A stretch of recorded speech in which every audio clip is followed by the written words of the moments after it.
What is up guys, Karma Medic here and welcome back to another dose. If you're new to the channel, hi, my name is Nasser and I'm now a fourth year medical student studying at King's College London. In today's video, I'm going to tell you exactly how I was able to push myself and motivate myself daily in order to study 1,620 hours over a 6-month period in preparation for a huge medical school exam. I started studying for this exam in mid-February and I finished in middle of August, and I was doing between 8 to 10 hours of studying a day. The exam I took is called the USMLE Step 1. It's an 8-hour long exam that covers 4 years of biomedical science material and the first 3 years of medical school. So it has a ton of content, so much to learn and so much to do, and so that's why you have to study for it over such a long period of time. Throughout this study period, my studying schedule was to wake up at 7:30 and study from 9 till 1, take a lunch break from 1 till 3, study from 3 till 7, take a dinner break till 8:30, and then study from 8:30 till 10:30 p.m. So 10 hours of studying a day, really only taking breaks in order to eat, and then at night time to relax and have a little bit of fun. So how did I do it? How did I study for 8 to 10 hours a day for 180 days in a row?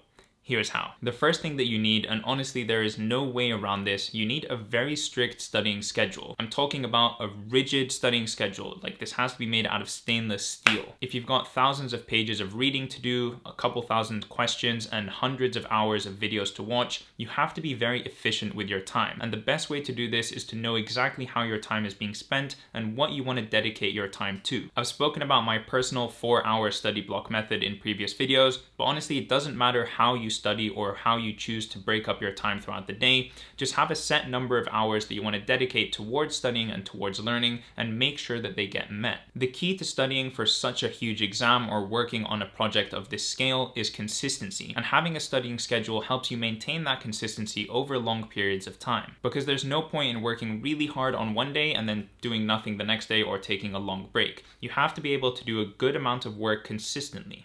So when you make a schedule, no matter how you choose to make it, you need to stick to it. When that friend calls you and asks you to go for coffee, you have to say no. And when your friends hit you up on the group chat and want to play some Warzone on the PlayStation, sometimes you just have to say no. If something comes up in the middle of the day during your studying time, as best as you can, put that aside. Put it in your to-do list and tell yourself when you're going to do that thing later. But try and make sure that you actually do the things that you've set out for yourself for that day. The less exceptions that you have, or the less times that you let yourself break away from your studying schedule, the less likely you are to do that in the future. At the end of the day, all of this hard work that you're putting in and this studying, you're not doing for anybody else, you're doing it for you. And so if you make a promise to yourself and stick to what you've told yourself, then you won't let yourself down. It's all about discipline, discipline, discipline. Set a goal, plan out that goal, and stick to it effectively. The second thing that you absolutely have to do, and I really encourage no exceptions to this rule, is that you need to include something in your day or in your life that you actually find enjoyable, something that you actually have fun doing. Because there's no point in sitting down and studying forever, just hating yourself, getting depressed, feeling sad, losing motivation. You have to sprinkle in that studying and that hard work with other things that bring you joy and make you happy in your life. Whether that's hanging out with your friends, playing video games, drawing, reading, whatever it is that you enjoy doing, make sure that you find time to actually do that and schedule it in. Just like you put in your schedule that you want to study for 4 hours, you also want to put in 1 hour of free time, 1 hour of happiness, 1 hour of whatever I want. Me personally, I would stop studying at 10:30 p.m. and then I would have 2 hours from 10:30 to 12:30 to do all of these things. I would edit and record YouTube videos, I would catch up with my friends via calls, I would do my exercise like going for runs. Now if relaxing or having fun at 10:30 p.m. doesn't work for you, obviously that's perfectly fine. You can schedule in those hours of having fun or doing what you enjoy at any point in your day. As long as you stay on top of the studying that you've told yourself you're going to do, you can use your free time or fun time and put it in wherever you want. The third thing that I want to talk about, and I can't stress this enough, is exercise. Exercise is just,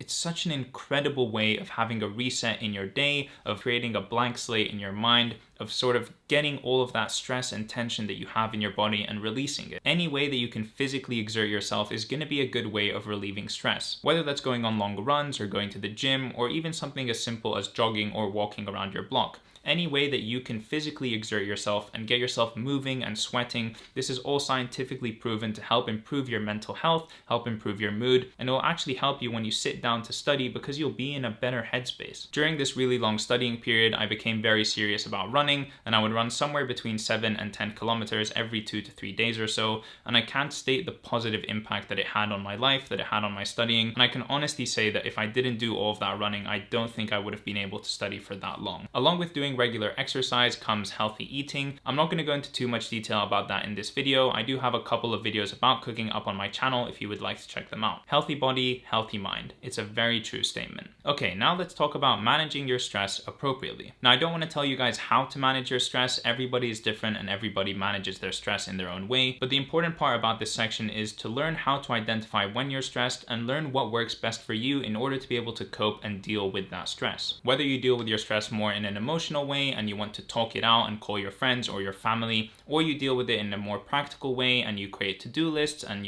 plans on how you want to eliminate that source of stress in your life, whatever it is that you do, make sure that you identify it and you actually do it. Don't let stress build up for long periods of time and just bottle up inside you, because one day it will all come out. And because this studying process is so long, it's important that you manage your stress throughout the whole time as opposed to in random bursts every couple of weeks or months. So now let me tell you about my personal way of managing stress and what personally works for me. So besides doing exercise as regularly as I can to sort of get rid of all of that stress and tension from my body physically, whenever a stressor arises for me throughout the day, I almost always deal with it as soon as it arises, get rid of it, get it out of my way. Because once it's off of my to-do list or off the forefront of my mind, I can get back to what I was originally doing. Of course, there's times when this isn't possible, and if that's the case, I make sure to write it down on my to-do list, and I tell myself exactly when I'm going to deal with the stressor, or exactly how I'm going to deal with the stressor in the future. That way, because I already know how I'm going to tackle this in the future, I won't be sitting about it and thinking about it while I'm trying to study or do whatever is in front of me. If I have any stressors throughout the day that are out of my control or I can't deal with at that time,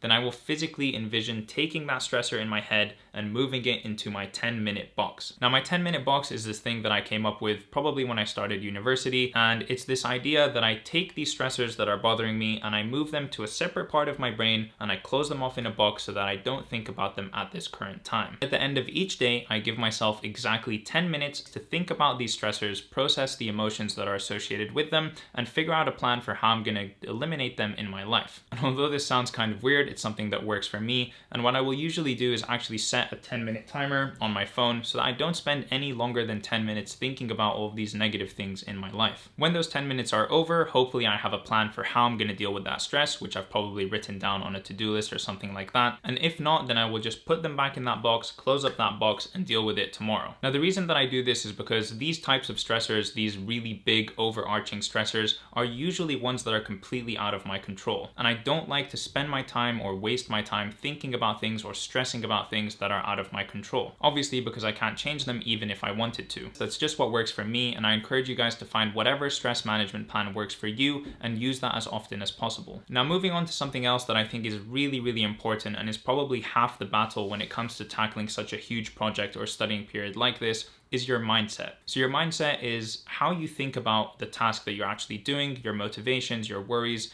and sort of from what angle you approach what it is that you're doing. So for example, when I decided to write this exam about 7 months ago now, I knew for a fact that I was going to lose out on my summer. I wasn't going to be able to do as many social activities as I wanted to. And in fact, I was going to be doing something every single day that is pretty high stress and is going to take a lot of energy from me. And something that really helps me with that is sort of looking at the bigger picture. What is it that I'm really doing here? Obviously, I'm studying every single day in order to do this exam, but the reason that I'm doing this exam is so that I can keep my options open in the future for where I would possibly want to practice medicine. And if I know for a fact that that's something that I want to do and that is something that I'm okay with, then it sort of makes everything that comes after it easy to follow and sort of automatic. I like to think about these sort of big life decisions in a sort of like flowchart type of way. So let's say at the very top of the flowchart you have, do I want to have the option to practice medicine in multiple different countries? Yes or no. And then everything else underneath it sort of just follows on from that, and it becomes the obvious or logical next step. I really find that anytime you can take a small sliver of something positive out of a bad situation, anytime you can look at something from a sort of happy or brighter perspective,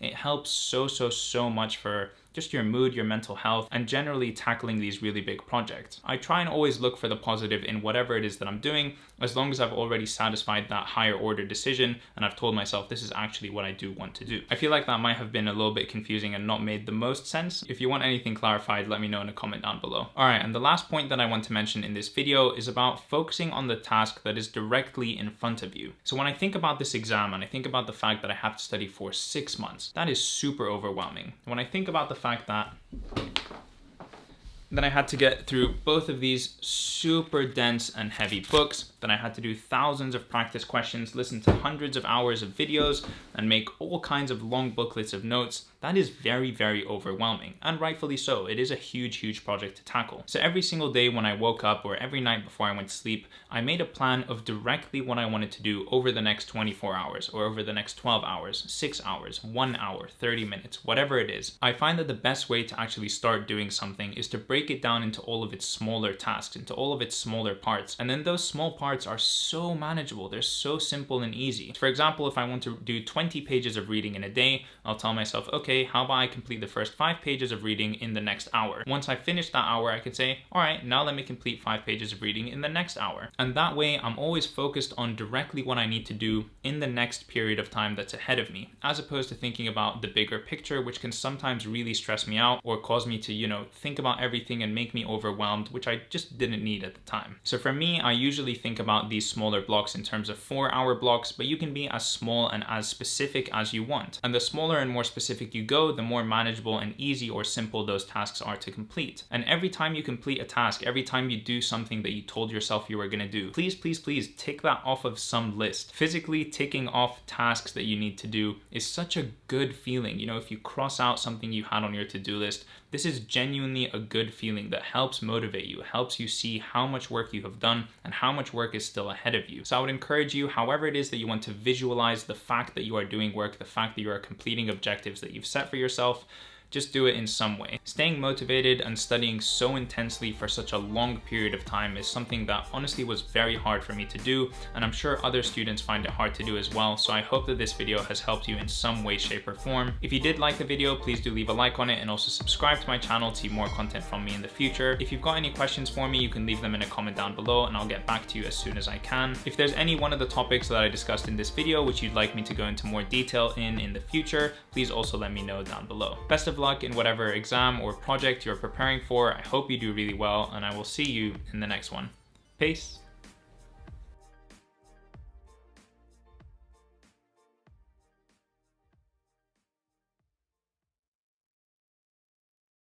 Physically ticking off these tasks, physically ticking these tasks.